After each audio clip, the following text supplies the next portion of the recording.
सही कहा है किसी ने, चिंता और चिता में सिर्फ एक बिंदु का फर्क होता है। इस दुनिया में कुछ लोग बेवजह चिंता करते हैं, बिना किसी कारण ही अपने आप को और मन को परेशान करते रहते हैं। चिंता हमें बीमार करती है। आज की इस कहानी में हम सीखेंगे कि क्यों हमें बेवजह चिंता नहीं करनी चाहिए।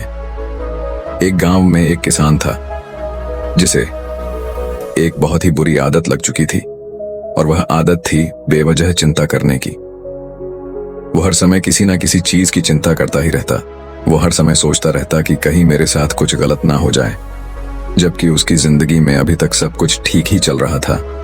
उसके पास एक बड़ा सा खेत था जिसमें अच्छी खासी फसल हो जाती थी। खेती करने के लिए 2 बैलगाड़ियां थीं, एक अच्छा घर था, एक पत्नी और 2 प्यारे बच्चे थे। लेकिन फिर भी वो किसी न किसी अनहोनी के बारे में सोचकर बेवजह चिंता करता रहता। कभी सोचता कि अगर मेरी फसल में कीड़े लग गई तो क्या होगा, अगर आवारा पशुओं ने फसल को बर्बाद कर दिया तो क्या होगा, अगर सूखा पड़ गया या अत्यधिक बारिश हो गई तो मेरी फसल खराब हो जाएगी। ऐसे ही वो भविष्य की अन्य बातों के बारे में सोचकर बेवजह चिंता में डूब रहा था। जैसे कि कहीं खेती के समय मेरे बैल बीमार ना पड़ जाए, मेरे बच्चों का भविष्य कैसा होगा, कहीं बुढ़ापे में मुझे कोई बड़ी बीमारी ना हो जाए, मेरे बच्चे बुढ़ापे में मेरा ख्याल रखेंगे भी या नहीं, वगैरह वगैरह। अपनी इस लगातार बेमतलब चिंता करने की आदत की वजह से वो आसान और परेशानी नहीं लगता था, और अब उसका किसी भी काम में मन भी नहीं लगता था। उसकी पत्नी ने भी इस बात को अनुभव किया कि उसे बिना मतलब चिंता करने की आदत पड़ चुकी है। उसने उसे कई बार समझाने की कोशिश भी की, तुम बेवजह चिंता करना छोड़ दो, लेकिन उसके समझाने का कोई मतलब नहीं रहा। उसे पता चला कि नगर में एक महात्मा आए हैं जिनके पास सारी समस्याओं का हल है। फिर एक दिन वो उसे लेकर एक बौद्ध भिक्षु के आश्रम में पहुंची। बौद्ध भिक्षु बहुत ही बुद्धिमान और ज्ञानी व्यक्ति थे। किसान और उसकी पत्नी अपनी सारी समस्या बौद्ध भिक्षुओं के समक्ष रख दी। किसान ने कहा, महात्मा, मैं हर समय किसी न किसी बात की चिंता करता रहता हूँ। मैं ज्यादातर उन बुरी चीजों के बारे में सोचकर चिंतित होता रहता हूँ जो अभी तक मेरे साथ हुई भी नहीं। किसान की समस्या को पूरे ध्यान से सुनने के बाद बौद्ध भिक्षु ने कहा, ठीक है, तुम दोनों कल सुबह आना और फिर मैं तुम्हें तुम्हारी समस्या का समाधान बता दूंगा।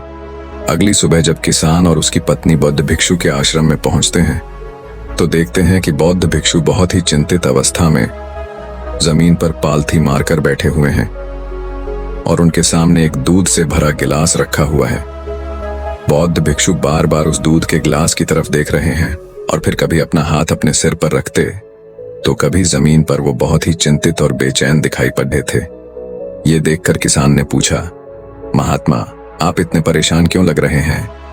आपके समक्ष दूध रखा है, आप इसे पी क्यों नहीं लेते? महात्मा बोले, मुझे चिंता हो रही है कि कहीं इस दूध को बिल्ली ना पी जाए या फिर मैं कहीं जाऊं और तो क्या पता या दूध कहीं गिर जाए। मैं दूध को पीना तो चाहता हूं लेकिन मेरा भी मन नहीं है।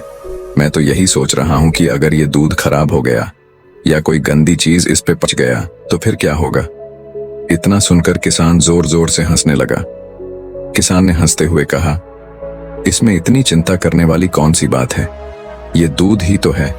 अगर इसे बिल्ली ने गिरा दिया या ये खराब हो गया या फिर किसी ने इसे पी लिया तो क्या हो गया? ये आपको दोबारा मिल जाएगा और वैसे भी आपका चिंता करना व्यर्थ है, क्योंकि ना तो अभी इसे बिल्ली ने गिराया है, ना ही खराब हुआ है और ना ही अभी इसे किसी ने पिया है, और हो सकता है कि भविष्य में ऐसा हो भी ना। किसान के मुंह से ये बातें सुनकर बौद्ध भिक्षु मुस्कुराए और बोले, मैं भी तो तुम्हें ही यही समझाने का प्रयास कर रहा हूं कि भविष्य की उन घटनाओं की चिंता करना व्यर्थ है जो अभी हमारे साथ हुई ही नहीं, और बहुत बड़ी संभावना है कि वो कभी होगी भी नहीं, और अगर हो भी गई तो जिस चीज को तुम एक बार हासिल कर सकते हो उसे तुम दोबारा भी हासिल कर सकते हो, और अगर नहीं कर पाए तो कोई बात नहीं, क्योंकि समस्याओं के आने के साथ ही उन समस्याओं का सामना करने की हिम्मत भी अपने आप ही आ जाती है। ये बातें सुनने के बाद किसान को लगा जैसे किसी ने उसके गाल पर एक थप्पड़ मारकर उसे नींद से जगा दिया हो। उसे महसूस हुआ कि वो भी तो यही गलती कर रहा है, वो भी तो भविष्य की उन घटनाओं के बारे में सोचकर चिंतित हो रहा है जो अभी तक घटी ही नहीं और शायद कभी घटेगी नहीं।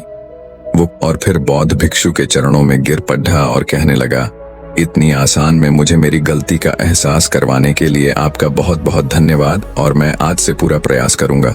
मैं बेवजह चिंता करना बंद कर दूंगा। जापान में एक लोकप्रिय कहावत है, अगर तुम चल रहे हो तो सिर्फ चलो, अगर तुम खा रहे हो तो सिर्फ खाओ, लेकिन एक समय में सिर्फ एक ही काम करो, चिंता न करो। इस लोकप्रिय कहावत के अर्थ ने मुझे हैरान कर दिया था और सच कहूं तो मुझे ऐसा लगता है कि कहावत के अर्थ में ही वो राज छुपा है जिसे अगर किसी ने अच्छे से समझ लिया और अपने जीवन में उतार लिया तो वो चिंता के बंधन से ही हमेशा हमेशा के लिए मुक्त हो जाएगा। इस कहावत के अर्थ के बारे में हम आगे बात करेंगे, लेकिन उससे पहले देखते हैं कि हमारे दिमाग में इस तरह के विचार ज्यादा चल रहे होते हैं। पहला, क्या मैंने ये काम सही से किया?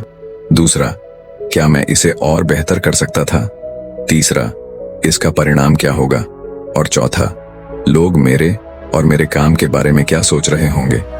ये ऐसे कुछ विचार हैं जो हमारे दिमाग के सिस्टम में ज्यादातर समय चलते रहते हैं, लेकिन हमें पता नहीं चलता क्योंकि हमने इन विचारों के साथ जीना सीख लिया है और हमारा दिमाग काम भी ऐसे ही करता है कि अगर हमने इसे किसी काम को कई बार करवा लिया तो फिर ये उसे अपनी आदत बना लेता है और फिर हमारे चाहे बिना भी उस काम को करने का प्रयास करता है। शुरुआत में तो हम किसी भी काम को अपनी इच्छा से पूरे होशो हवास में करते हैं, लेकिन बाद में वो हमारी आदत बन जाता है और फिर हम बस बेहोशी की हालत में बिना सोचे समझे उस काम को करते चले जाते हैं।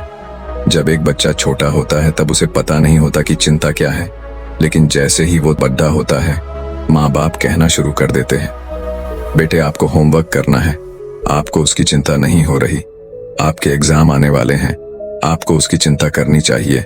और ऐसे ही न जाने कितनी सारी चीजों के लिए बच्चों के आसपास के लोग उसे चिंता करने के लिए कहते हैं और वो छोटा बच्चा इस बात को मान लेता है। ये अच्छा, किसी भी काम को करने के लिए हमें उसकी चिंता करनी पड़ती है और फिर वो भी किसी काम की घटना के बारे में बार बार सोचने लगता है। शुरुआत में तो वो ये काम जानबूझकर करता है, लेकिन धीरे धीरे उसका मन इसे अपनी आदत बना लेता है और फिर ना चाहते हुए भी उसका मन एक ही विचार के बारे में बार बार सोचता रहता है और फिर वो अपनी पूरी जिंदगी चिंता के इस जाल में फंस कर रह जाता है। लेकिन अब प्रश्न ये उठता है कि इसका समाधान क्या है? तो इसका समाधान है ऊपर बताई गई जिन कहावत का अर्थ यानी जागरूकता। हमें अपने विचारों के प्रति जागरूक होना पड़ेगा। हमें थोड़ी देर रुककर इस बात पर ध्यान देना होगा कि कहीं हम ना चाहते हुए भी एक ही घटना के बारे में तो बार बार नहीं सोच रहे हैं। हमें पूरी जागरूकता के साथ ये देखने का प्रयास करना होगा कि पूरे दिन हमारे अंदर इस तरह के विचार उठते रहते हैं। अब आप पूछ सकते हैं, केवल जागरूकता क्या करेगी? मैं कहता हूं यह काफी है। ये मन को शांत करने के लिए पर्याप्त है, मन को अपने स्वभाव का एहसास कराने के लिए पर्याप्त है और जीवन में जागरूकता लाने का सबसे आसान तरीका है ध्यान करना। ध्यान करने के दौरान अपने विचारों पर ध्यान देना, और जब आप पूरी जागरूकता के साथ अपने विचारों पर ध्यान देना शुरू कर देंगे तब आप पाएंगे कि आपके मन में चलने वाले गैर जरूरी विचार एक एक करके अपने आप ही गायब होना शुरू हो जाएंगे और फिर आप एक आनंदित और शांत जीवन अनुभव कर पाएंगे। बाकी अगर ये कहानी आपको अच्छी लगी हो तो इस वीडियो को लाइक करें